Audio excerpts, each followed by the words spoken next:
This is a spoiler warning. If you do not wish to know spoilers for episodes 1 or 2 of BattleBots 2019, don't watch on, go and watch that, and then come back. Tombstone takes some flying lessons, the internet gets all fired up, and then Mammoth goes fishing. All this week in Robot Combat. 2, 1, activate. Hello and welcome to this slightly very different version of the news. It's not really news, it's more of a review. As I promised, while BattleBots is on, this show would become a review show for each episode, and I started that ball rolling last week with my very, very brief review of the BattleBots Remars All-Stars event. So we're going to have a look at episodes 1 and 2 because both have now aired, so let's break these down. First fight was between Sawblaze and Rotator. Sawblaze went in with their new configuration with the two rubber bits either side to reduce impacts and blows and things against some horizontal spinners. Obviously that's a good tactic against Rotator, which is a spinner. They also had their low wedge, and Rotator went in with a very strange design because they managed to break themselves in testing. Both discs, top and bottom, both got broken, as did the chassis. They managed to fix the chassis, but they didn't manage to fix a disc, so they went in a configuration of sort of 4 wedge things and a bar on the top. That is, this is Rotator now. This is what it looks like. Unfortunately, the configuration of Rotator let it down.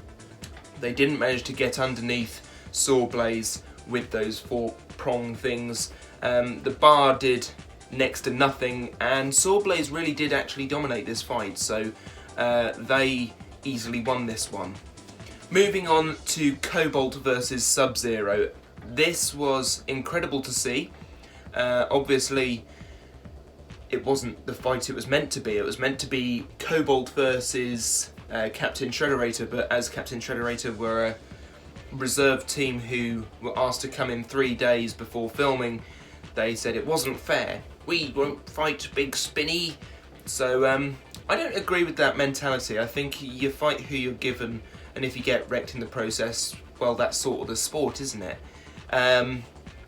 So more on that later, but SubZero were drafted in.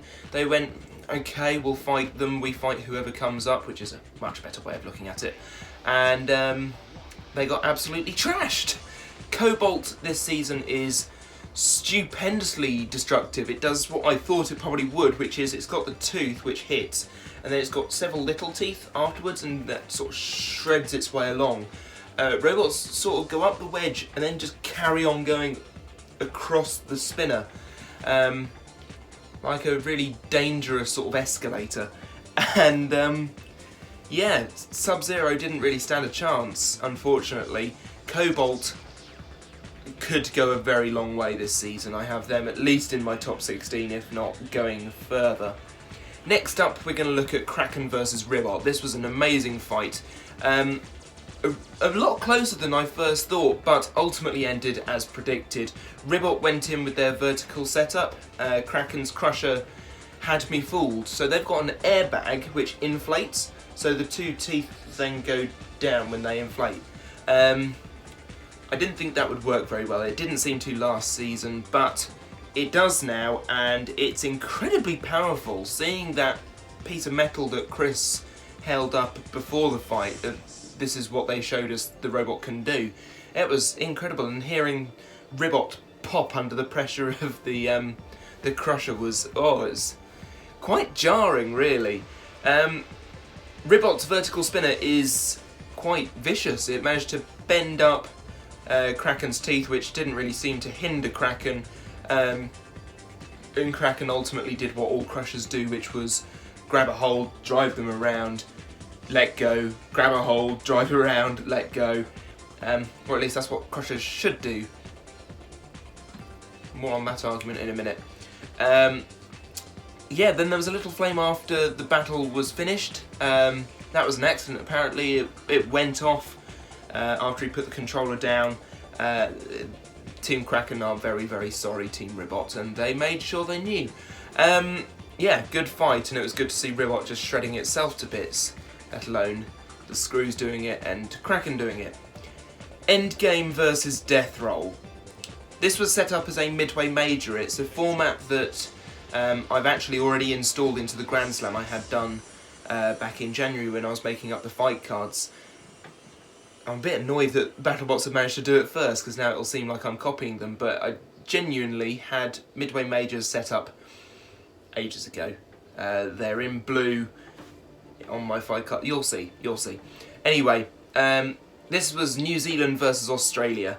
Endgame from New Zealand, Death Roll from Australia. Quite a fierce rivalry, especially in rugby terms, but also because, you know, they're so close together, and yeah, it's just a rivalry, I suppose. Endgame got the first hit in. Death Roll then went spiralling and did its namesake of actually doing a death roll across the arena, and it just kept spinning wildly out of control, sort of doing this all around the arena, and then managed to get back on its wheels, and it was fine. And that's the difference between robot fighting in the past and robot fighting now. Usually that sort of thing would kill a robot. Nowadays, it doesn't. Well, I say that. Later in the fight, it sort of... yeah. The roof started falling in at one point. Endgame absolutely glocked Death Roll. A bit of it went flying up into the ceiling. Apparently that bit didn't come down until 3 days later. And yeah, the lights, or one of the lights got broken, and a bit of panelling from somewhere came down as well. The final hit was a shocker, putting Endgame on its back. Shremek didn't work, and they were out of it. And Death Roll somehow managed to get the comeback of the year. In fact, the comeback of any year. That was absolutely incredible to see them just survive and then win. So yeah, well done to them. Hypershock versus Valkyrie. Hypershock look amazing this season. They could go a really long way. They aren't mucking around either. They've got a point to prove after last year's disappointments. That much was obvious in this fight. Valkyrie could do very little to respond after Hypershock was across the box, so just slammed into them and pushed them up into the screws. Valkyrie struggled to spin up, but managed to eventually... Hypershock went in for quite a late hit. They don't know why. The presenting team didn't know why. I don't know why. Nobody knows why they went in for it, but I suppose that it was just emotions running high, and that emotion then carried on to the pits, which was quite interesting to see that they went down that path, and especially for the people playing bingo. There's one you can tick off your list. But that's what it's all about, is putting everything you've got into this. It's like footballers put everything they've got into the match, or at least you'd hope they do. We do the same for robot fighting. And it can be emotional if something doesn't go right, especially if your whole season doesn't go right last year. Blacksmith versus Quantum. There is a ton of controversy around this, and there shouldn't be, as discussed in this week's what's it called? It's not the RoboCast, although they do touch on it there as well. It's mainly focused in Spinnerproof, the Spinnerproof podcast. Do go and check it out, because they talk in depth about this fight and why it shouldn't be a controversy. I completely agree.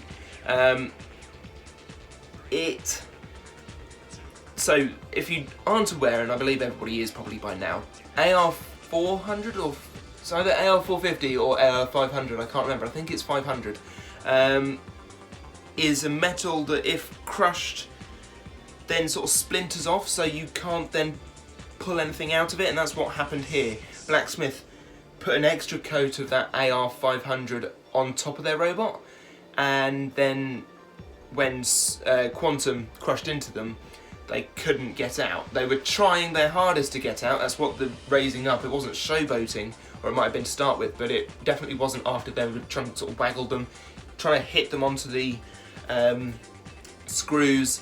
They could have gone for a bit of a blow from the pulverizers, but they do a lot more damage than you actually think. They really do jar stuff. There was a little edit in there where Al Kendall from Team Blacksmith goes, "Are you going to let us go?" And then you see Team Quantum put their thumbs up, and all of a sudden they're free. there was a gap of around 3 hours, I believe it was. It was basically, they filmed the first fight in the first recording session, then they had to separate them, and by the time it got to the second filming session, they then continued the fight. Al was offered a third chance to restart after it happened again, but he said no.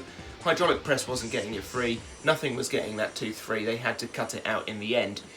The lesson that we can learn here, well, I think there isn't one.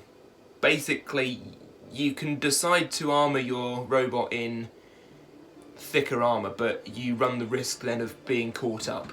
That is just basically the fact of this game. It's, as the Spinner-Proof boys said, it's a case of if a spinner comes in with a really nasty setup, you can either armour more or you can face being destroyed. They're not going to change their spinner. You shouldn't expect the robot that's attacking to change their weaponry because they're going to get stuck or they're going to cause more damage than you'd hope they would. That is sort of the sport again, and lots of people have been missing the point with that one. So, that's it. That's my thoughts on that one. Tombstone versus Lockjaw was a real show of how good a tactician Ray Billings is. Lockjaw was dominating with that rear plough. They could have won easily had they continued with that tactic of waiting for the bar, going after it with the plough. However, Ray Billings lured in Lockjaw. Donald Hudson fell for it completely, a driving mistake basically. Ray turned, got both wheels, and that was that. It was over very quickly, but rightly so. If you're going to make that sort of mistake, you should expect to lose, basically. Donald is a veteran of the sport, and he even said he probably should have done better than that. He should have expected that to happen, he should have seen that coming, but as Team Panic said in a video that they've done this week because he's on Team Gemini this year, tunnel vision is a real thing. You are just focused on your robot and your robot alone. You're not focusing on what the other robot's really doing. You're just going after them, and whatever happens, happens. So my thoughts on episode 1, just overall thoughts and feelings and other info. So the judges this season are all previous BattleBots competitors. We have 3 of them: Derek Young from Team Complete Control, we have Lisa Winter from Mega Tento, Plan X, all of those things, and we also have one other, and I can't remember his name, and I don't know what robot he was a part of. Please do tell me in the comments below, because I really would like to know what robot he used to have. The judging criteria has changed as well. There is no more strategy category. It is 7 points in total available, 3 for damage, 2 for aggression, 2 for control. I'm going to do something on that in the episode 2 section coming up in a minute, in a specific fight. But episode 1 is what I'd show a first time viewer of Robot Combat. It had everything: amazing fights, destruction, tactics, emotion, controversy, and enough pits material to keep it interesting but not boring. The interview with Ray Billings on his weapon of choice was great to see. Will Bales, the emotional interview, was amazing. The Deep Six section I actually quite enjoyed, seeing what actually happened for it to go off kilter, hit the floor, and then hit the Lexan. So yeah, really interesting, and we got to see Deep Six a bit earlier than we would ordinarily. I'm looking forward to the rest of the season. It's going to be great. And speaking of, here comes episode 2. Son of Waiachi versus Huge. Huge went in with their solid, I'm going to say Gabriel style wheels that are used for an anti-spinner thing, because they're meant to just wobble instead of braking. They also had their smaller downward spinning weapon, so instead of most vertical spinners spin like that, this one was spinning that way, so that they could hit the top of Son of Waiachi. Huge was slow to spin up. I don't know why, but they were, and Son of Waiachi, it was obvious that they were the veterans here because they focused their attacks on Huge's left wheel. I was counting it, I've watched episode 2 twice now, both yesterday, which was Saturday. It hit it 7 times, and on that 7th hit, that wheel then broke. so you'd have to imagine that they'd hit it in around about the same area each time with enough force to do that. Whereas I think in the Gabriel versus Carbide fight that we had in Robot Wars Series 10, it was a bit more varied where they hit. So that was that, basically. By the end of the fight, Huge looked like it had sunk into the BattleBots, which was hilarious to look at, and Sonomachi are 1-0. Texas Twister versus Black Dragon. An out-and-out good fight. I really enjoyed this one. Both robots performed quite well. Obviously, both of them lost their weapons at one point or another. Both of them started to smoke at one point or another. Texas Twister is a brutal bot. It's about time there was another American-themed bot other than Captain Shredderator. Texas Twister managed to take out Black Dragon's weapon early.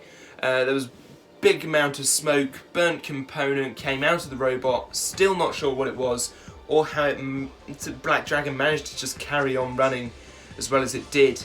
Texas Twister's weapon then burnt out later in the fight, as did one side drive in the last sort of 20 seconds. Black Dragon's wedge proved dominant. They managed to push Texas Twister all around and it went to a judge's decision. Split decision, I think, was a fair one because I couldn't really tell after watching it who would win. I would have awarded Black Dragon the control points because they were managing to push all around. I believe aggression is stated in the rules of doing damage, as using your primary weapon, and as Black Dragon had their primary weapon taken out early on, that would have counted against them in the aggression category. So that would have gone to Texas Twister. Damage, obviously a burnt component came out of Black Dragon, which I think carries more weight than just smoke coming out of the robot on Texas Twister. So Texas Twister win, which I think is perfectly fair. Shut up, birds! Goodness me. Duck versus... Ah!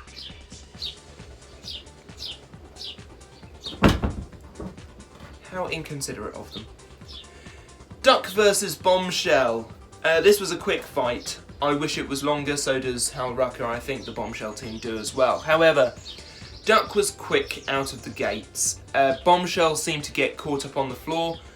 Duck took advantage and went for a drive, pushed them to the side of the arena.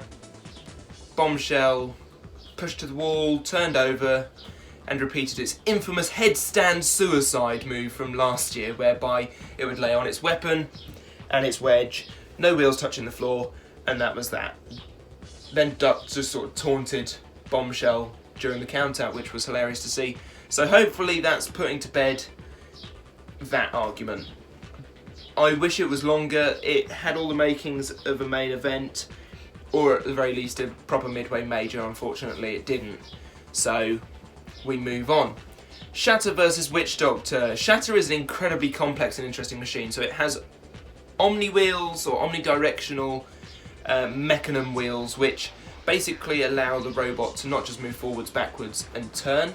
It can sort of move sideways like a sort of ghost crab, I think. Witch Doctor I have marked to go far this season. They look dominant. Having seen them in the Remars event, that was incredible to see them take out Bronco in such quick fashion, and take out Tombstone as well, which was incredible, but I did that last week. Let's talk about this. So the match starts with both feeling each other out. Shatter swings the hammer down and misses, which Witch Doctor takes advantage of and smacks Shatter all around. Another missed time, Shatter swing sees Witch Doctor removing the hammer. Witch Doctor then pulls bits off, but then catches fire for some reason. I think it was a weapon motor that caught fire, I'm not sure. But Witch Doctor then gets high-centered on the arena, because you can see that wheels are moving, but they're not. So then they use their stream mech to sort of get themselves free, which actually works. They're nearly counted out, but they escape to a judge's decision where they win unanimously. A good fight. I enjoyed that one. Shatter needs to do a bit of work, basically. Mammoth versus Axe Backwards. I love Mammoth. I had it predicted to win this fight, for the reason that I have seen it fight at Orlando Maker Faire. I watched it on YouTube, or I think it was Orlando Maker Faire. But they really did manage to flip some robots, and Axe Backwards is the sort of robot where there's a lot of width to it, not a lot of length to it, so it's going to be easier to turn over. Obviously, if you turn over Axe Backwards, it's not going to do all that much, because it's an invertible robot, but as Mammoth proved, they could do quite a bit with it. So Axe Backwards is all new. It reminds me of Barbarous from classic Robot Wars, but it didn't spin up. Also reminds me of Barbarous from Robot Wars. Mammoth keeps pushing Axe Backwards away with their weapon instead of flipping them. Just sort of every time they get close to the wedge, they're doing that, and it's not going up, it's going Mammoth then puts Axe Backwards up on the screws before fishing and catching them, which was incredible. They managed to snag one of the backwards axes on their weapon, lift them up and drop them again, which sort of had them confused for a bit. Mammoth took advantage and got an Uta, and the crowd goes wild. Incredible fun, great fight. Mammoth got a KO, and it is 1-0 on the series, which is just mad when you think about what Mammoth actually is. Amazing fight. On the flip side to that, Captain Shredderator versus Wanhu. That's a fake laugh. Get wrecked, Shredderator. Yes. Yes. Wanhu struggled through this fight. Poor control, got hit a lot. Captain Shredderator was dominating. Until they lost drive for some reason. Now there's speculation whether they... because they use electromagnets, there's speculation that that may have got caught and badly magnetised to the arena floor. I just think they lost drive for some reason. Sort of burnt out their wheels or got high-centred or something. But calm as a B word. Captain Shredderator refused to fight Kobold last episode and got an easy opponent instead, which they then lost. As I was saying earlier. Get wrecked, Shredderator. Good. Right. That's enough fake laughing. Minotaur versus Whiplash. Yes, I'm English and say Minotaur, not Minotaur. It's our language, you're just spoiling it. Oh, look out, comment section, here I come. The brothers of Team Whiplash are now in charge of Team Whiplash. It's their robot, they've made a lot of the decisions for this season. Minotaur has had many design changes, not all of them good. From the very start, it was obvious that Minotaur's weapon wasn't as potent as in previous years. I'm not keen on Whiplash's new lifting forks. They're too big and blocky, and they're easily broken off, as we saw against Bite Force in the Remars thing, against Lockjaw in the Remars thing, and also here, Minotaur managed to sort of bend them a bit. So yeah, I'm not keen on those. I preferred the sort of lower ones that match the same sort of angle as the front plows. Whiplash managed to outdrive Minotaur throughout. The lifter on Whiplash stopped working later on, that didn't matter. Their primary weapon started just going over time and smacking into Minotaur. No real big blows here. Then smoke from Whiplash late in the fight took out their vertical spinner as well. But it didn't really matter because Minotaur was doing nothing. They really couldn't do anything to Whiplash, and thus it did go to a judge's decision, and the winner was clearly Whiplash. So 1-0 on the year, and Minotaur's 0-1, which is interesting. And that brings us to the end of episode 2, which was definitely a more interesting episode.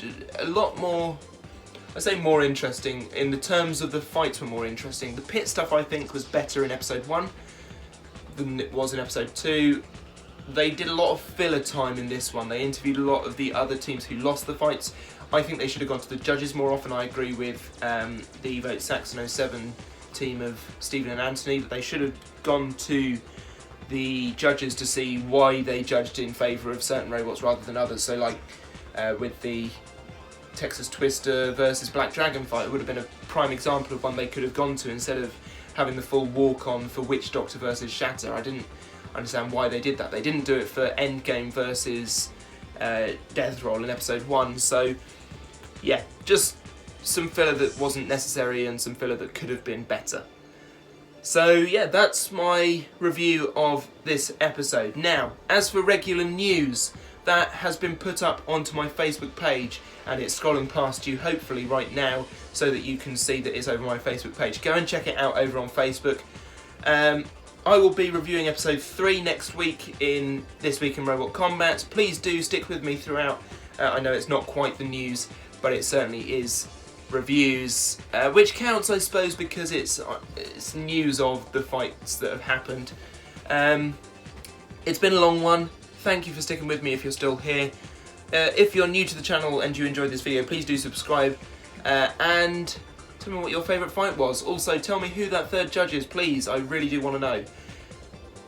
Please check me out on Patreon. Go over there, support me. I've got some fun tiers over there.